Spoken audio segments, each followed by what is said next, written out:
धनु लगन के चार्ट में हम राहु और शुक्र कंजक्शन को लगातार डिस्कस कर रहे हैं और ये वीडियो अब रहेगी आपके थर्ड हाउस के लिए। थर्ड हाउस में राहु और शुक्र कुंभ राशि में स्थित होंगे। यहाँ इनके जो रिजल्ट्स होंगे आपके लिए सर्वोत्तम होंगे। शुक्र यहाँ आपके चार्ट में छठे घर के स्वामी होकर आ रहे हैं और वो 11th के भी स्वामी। तो ऐसे में आप जो भी एफर्ट करेंगे आपके एफर्ट काफ़ी काम आने वाले हैं। यहाँ देखा जाए तो अब शुक्र रेट्रोग्रेड कंडीशन में नहीं होने चाहिए।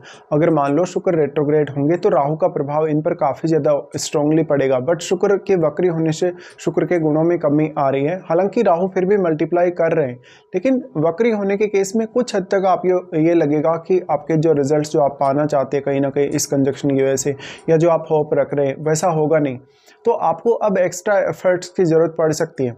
राहु शुक्र के इस कंजक्शन की वजह से मेनली आपको अपने रिश्तों को लेके काफ़ी सावधानी रखनी होगी। अपने मैरिड लाइफ या अपने जो पार्टनर है कहीं ना कहीं, या अन्य उन लोगों के साथ भी जिनके साथ आप इंटरेक्शन में आते हैं, या जिन लोगों की तरफ भी आपका अगर अट्रैक्शन होता है, किसी से आपकी फ्रेंडशिप वगैरह होती है। थर्ड हाउस का राहु शुक्र का कंजक्शन आपको काफ़ी क्रिएटिविटी प्रदान करेगा, आपको इमेजिनेशन और अदर स्किल्स पे काफ़ी अच्छी प्रदान करेगा। मेनली इस प्रकार का राहु आपको कम्युनिकेशन बहुत बेटर प्रोवाइड करेगा। लेकिन क्योंकि आप गुरु से रिप्रेजेंट होने वाले पर्सन हैं, तो शुक्र की क्वालिटीज़ डायरेक्टली आपके उतने अधिक काम नहीं आने वाली, पर फिर भी आपको ऐशो आराम, धन, लग्जरी के लिए स्थिति काफ़ी बेटर हो सकती है। यहाँ पे अब जो साइन है कुंभ राशि में ये स्थिति बन रही है, तो आपको शनि को देखना होगा, क्योंकि शनि दोनों के साथ ही अगर देखा जाए तो बेहतर संबंध में अगर होंगे या उनकी प्लेसमेंट अगर बहुत बेहतर होगी आपके चार्ट में, तो रिजल्ट काफ़ी बेहतर हो सकते हैं। यहाँ पे अब आपका ऑब्सेशन काफ़ी ज़्यादा रहेगा ऐशो आराम को लेके, धन, लग्जरी को लेके और अपने पार्टनर को लेके। अगर स्त्री का चार्ट हो तो स्त्री ज़्यादा क्रिएटिव होगी पुरुष की तुलना में, और स्त्री को धन, लग्जरी, ऐशो आराम भी ज़्यादा हासिल होंगे। लेकिन पुरुष के चार्ट होने के केस में उनको मैरिज को लेके रिस्क काफ़ी बढ़ जाता है। अगर यहाँ राहु या शुक्र पर किसी भी फायरी प्लैनेट का प्रभाव है, जैसे मंगल का प्रभाव है, इवन सूर्य का अगर प्रभाव है, तो आपका जो रिलेशनशिप है, आपकी जो सेक्सुअल लाइफ है, वो कहीं ना कहीं प्रभावित होगी ज़्यादा, और आपकी कामुकता भी काफ़ी तेज़ी से बढ़ेगी। बट अगर मान लो स्त्री का चार्ट है, तो स्त्री होने के केस में भी ये प्रभाव अवश्य ही आप पे पड़ेगा। अब यहाँ पे राहु और शुक्र के साथ कोई भी प्लैनेट जो स्थित है आपके थर्ड हाउस में, उसका बहुत इंपॉर्टेंट रोल होगा। वो आपके चार्ट में जिन जिन भावों को रिप्रेजेंट कर रहा है, उन भावों को लेके भी आपको उतना ही ज़्यादा ऑब्सेशन और क्रिएटिविटी रहेगी आपके अंदर। तो आपके लिए उन भावों से संबंधित जो रिश्ते होंगे उनके साथ आप में काफ़ी ऑब्सेशन देखा जा सकता है, और आप उन भावों को लेके हमेशा लाइफ में ऑब्सेस्ड रहेंगे। तो जो भी आपको कार्य करने हैं उन भावों से रिलेटेड, वो आप इजीली कर सकेंगे और निर्णय भी इजीली ले सकेंगे।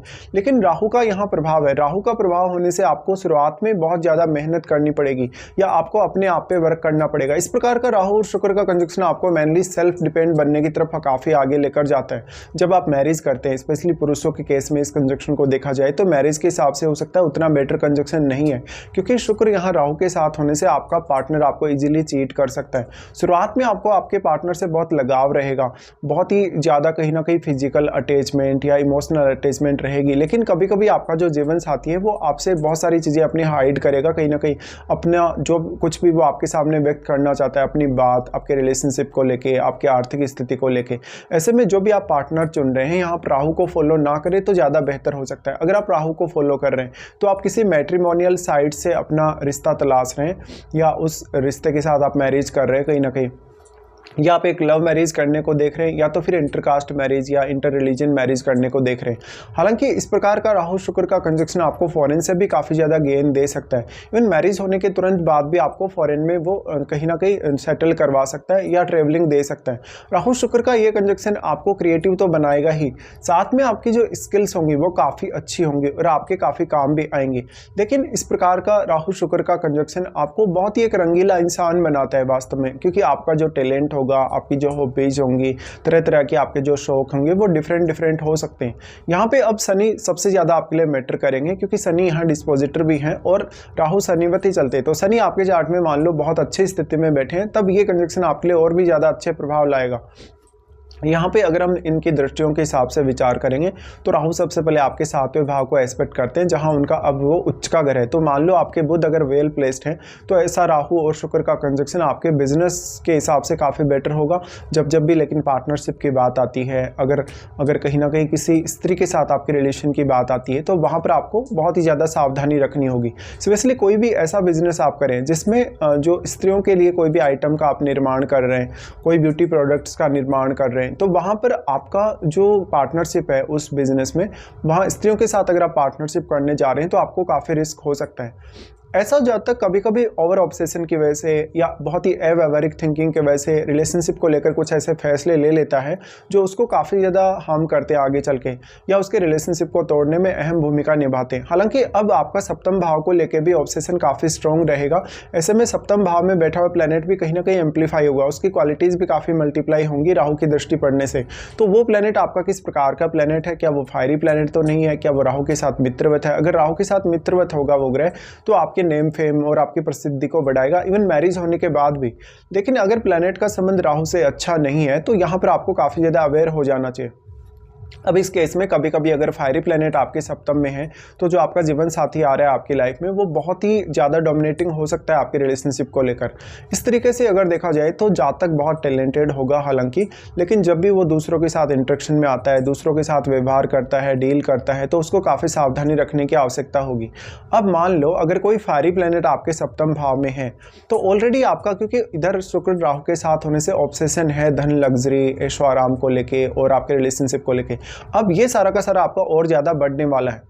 उसके बाद राहु और शुक्र दोनों का ही प्रभाव आपके नवम भाव पे होगा। अब नवम भाव में आपके केतु स्थित है, तो जितना भी एनर्जी आपके नवम भाव को प्राप्त हो रहा है सारा का सारा एनर्जी केतु अब्जॉर्व कर रहे हैं। तो आपकी लंबी दूरी की यात्रा में, आपको हायर स्टडीज़ वगैरह में, या फिर विदेश सेटल होने, या बहुत सारी डिफरेंट कल्चर के लोगों से मिलने, उनकी संस्कृति को जानने, उनके व्यवहार या खान पान को जानने में आपको काफ़ी रुचि बढ़ेगी।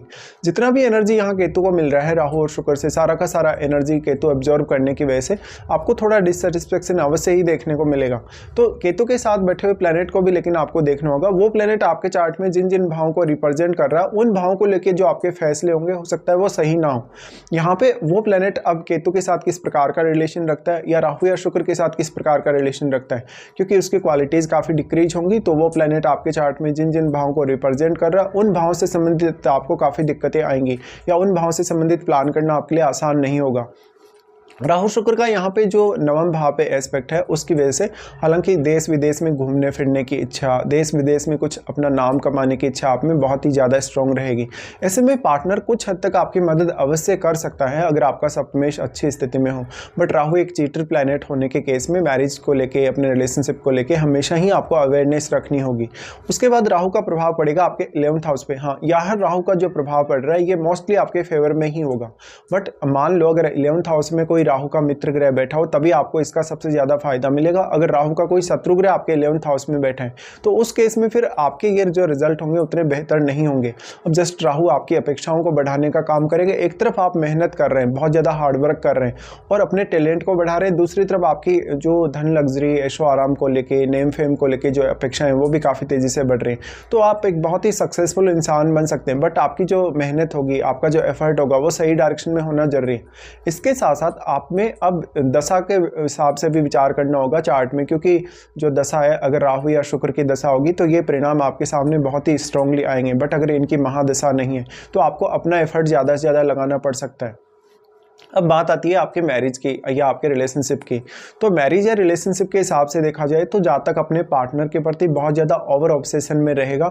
इस केस में पार्टनर के साथ कभी कभी अंडरस्टैंडिंग बिगड़ने के चांसेस होंगे। पार्टनर के साथ बहुत ज़्यादा कहीं ना कहीं आपका जो बिहेवियर होगा वो बहुत डोमिनेटिंग होगा, या पार्टनर आपका बहुत डोमिनेटिंग होगा, इसके चांसेस हैं। बट पार्टनर तब ज़्यादा डोमिनेटिंग होगा जब कोई फायरी प्लैनेट सप्तम में बैठा है या कोई बहुत एग्रेसिव प्लैनेट सप्तम में बैठा है, नहीं तो आप ही अपने पार्टनर के प्रति ज़्यादा ऑब्सेशन में रहेंगे। अब मान लो यहाँ पे चाहे पुरुष का चार्ट है चाहे स्त्री का चार्ट है, तो जो कामुकता है वो तो ज़्यादा रहेगी, फिजिकल अटैचमेंट भी काफ़ी ज़्यादा रहेगी, लेकिन आप कितना ज़्यादा अब सेल्फ कंट्रोल कर पाते हैं यहाँ पे। देखिए, अगर राहु या शुक्र पर कोई भी फायरी प्लैनेट का प्रभाव है या सप्तम भाव में कोई फायरी प्लैनेट है तो उस केस में आपकी कामुकता और भी ज़्यादा बढ़ेगी, पार्टनर के साथ अटैचमेंट भी ज़्यादा बढ़ेगी। और यहाँ राहु है तो राहु होने के केस में आपको बहुत ज़्यादा अवेयरनेस रखनी होगी। अब क्योंकि राहु का प्रभाव है सप्तम भाव पे, तो कभी कभी आपके पार्टनर के साथ आपको कहीं ना कहीं मिसअंडरस्टैंडिंग देखने को मिल सकती है, या पार्टनर के आने के बावजूद भी, आपके मैरिज होने के बाद भी किसी और से आप रिलेशनशिप में हो सकते हैं, जिस रिलेशनशिप को आप काफ़ी ज़्यादा हाइड करना पसंद करेंगे। तो इस केस में कभी कभी दो पार्टनर होने आपके, या दो जगह आप रिलेशनशिप में हैं मैरिज होने के बाद, ऐसा हो सकता है।